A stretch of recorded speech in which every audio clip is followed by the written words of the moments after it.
গতকাল রাতে আমাদের এখানে প্রচুর ঝড় বৃষ্টি হয়েছিল, তাই সকালে উঠেই আমি দেখতে চলে এলাম যে আম গাছে আমগুলো ঠিক আছে কিনা। এবছর কি হয়েছে জানি না, আমাদের 4-5টা আম গাছ প্রচুর পরিমাণে বোল ধরেছিল, কিন্তু বোলগুলো সব নষ্ট হয়ে গেছে, একটাও গাছে আম ধরেনি।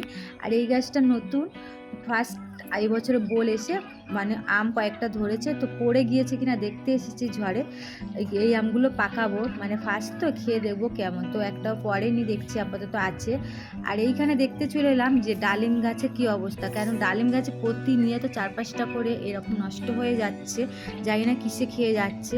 কোনো বছরে হয় না, এবছরে এরকম হচ্ছে। এবছরে গাছের ফল আমাদের খুবই নষ্ট হচ্ছে।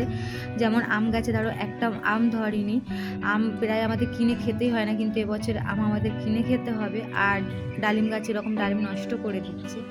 তো তারপরে দেখতে চলে এলাম এপাশে গাছ টাছ ভেঙে পড়েছে কিনা পুকুরে, না কিছু হয়নি। আর জল কতটা হয়েছিল দেখতে এসেছিলাম, না সব ঠিকই আছে।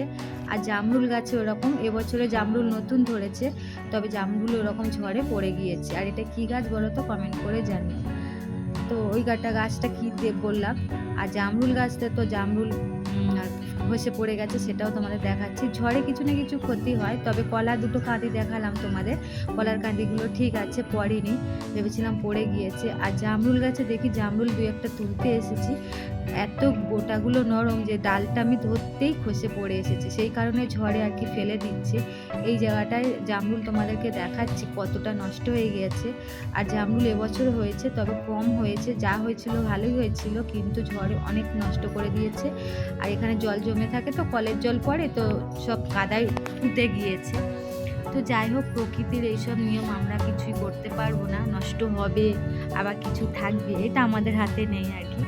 তো তারপর আমি দেখো একেবারে ওদিক থেকে সব কিছু দেখে শুনে এলাম, এসে আমি ভাত বসিয়ে দিয়েছি আর কি, চাল ধুয়ে ছোটো ননদ জাল দিচ্ছি। আর আমি এধারে ডিম আলু ঝোল করবো, আলুটাকে কেটে নিলাম।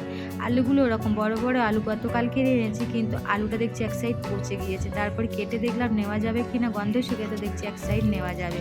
তো তারপর আবার কি ডিমের ঝোলটা রান্না করে নিলাম। তো তোমরা ভিডিওটাতে লাইক কমেন্ট করতে থাকো, আর আমি রান্না সেরে খেতে থাকি। তোমরা সবাই ভালো থেকো, সুস্থ থেকো, টাটা।